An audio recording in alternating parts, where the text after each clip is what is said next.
In Lent, God wants to meet you in the desert. That's a big theme in Lent. You know, we think about Jesus and his 40 days of praying and fasting in the desert. We think about Israel for 40 years in the desert, and that's the theme for these 40 days of Lent. But why the desert? I mean, who wants to go to the desert? Why do I have to meet Jesus there? I mean, imagine if Focus wanted to do a big conference in the desert. Who would come? Well, I guess we kind of did that in Phoenix recently. But in general, why do we want to go out into the desert? Well, I think there's a great spiritual lesson to learn from the desert. And we learn it from the book of Deuteronomy, chapter 8, verse 2, where God explains why he brought his people Israel out into the desert. He said, because I want to test you. I want to test you so that I know what's on your heart. And in these 40 days of Lent, God is testing your heart. He wants to know what's really there. Are you really coming to him for him alone and what he wants to do in your soul?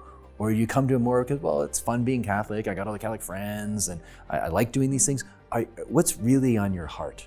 Now, there's 3 practices of Lent. Do you know those 3 traditional practices? Every Catholic should put these 3 practices into place this Lent. Jesus talks about these when he talks about what worship is all about.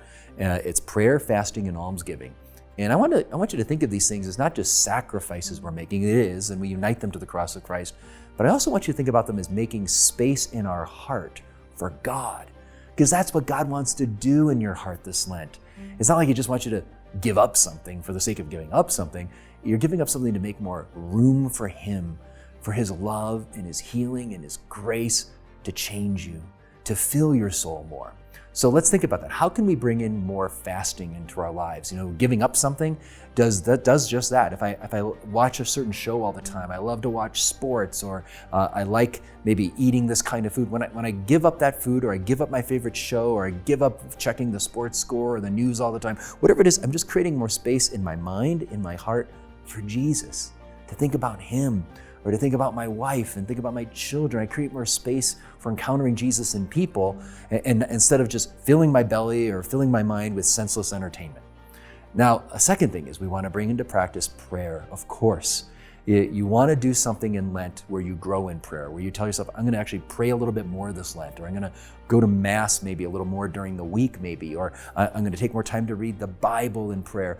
Take extra time for prayer this Lent to create that space in your heart to encounter God. And then there's the third major practice of Lent, and that's almsgiving. And in almsgiving, we're doing the same thing. This is not just the money you throw into the basket at church. You know, that's tithing, where we're supporting the church and its ministries. Wonderful thing, we need to do that. Almsgiving is above and beyond the 10% tithe we give. It's when we're giving of ourselves to serve the poor, to serve those in need. And that's a wonderful thing to do. You know, when we give money to the poor don't just get blessed. We get greatly blessed when we do that. Yes, the poor can be enriched when we give them food and shelter and money, but when we give of ourselves, what we're doing is we're becoming more like Christ. Christ's love is transforming me. I'm growing in generosity. That's good for me. And once again, it's all about giving more space in my heart for God. So that's what Lent's about. This Lent, dare to meet Jesus in the desert. He went there for you. He wants to meet you in prayer, fasting, and almsgiving. Make more room in your heart for the Lord.